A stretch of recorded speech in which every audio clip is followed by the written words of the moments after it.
Chez La Fontaine, comme chez son inspirateur Ésope, l'univers est peuplé d'animaux qui réfléchissent et qui parlent.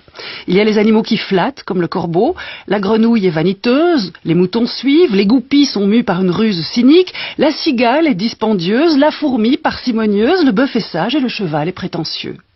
Pour attirer notre attention sur les vertus de la patience et de la longue vue contre les préjugés, une fable fabuleuse de La Fontaine nous enseigne l'art nécessaire de considérer le temps.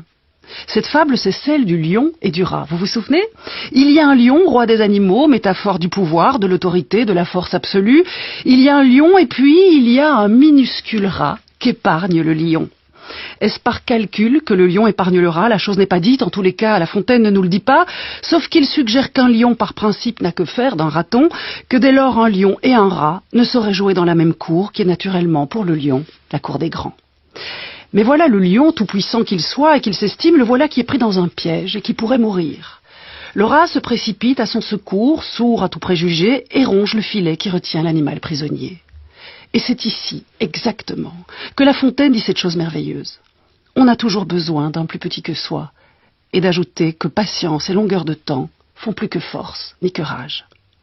C'est comme s'il nous rappelait La Fontaine que le petit et le grand n'existaient que l'un par l'autre, que leur salut réside dans leur complémentaire coexistence et qu'aussi il était sage de toujours porter son regard au loin, d'anticiper et d'être juste, et juste capable d'attendre, et peu importe la longueur du temps.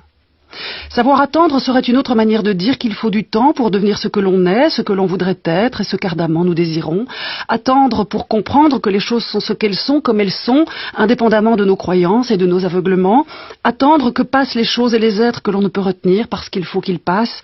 Attendre patiemment, sans forcer et sans rage de trouver sa place entre les plus petits et les très grands.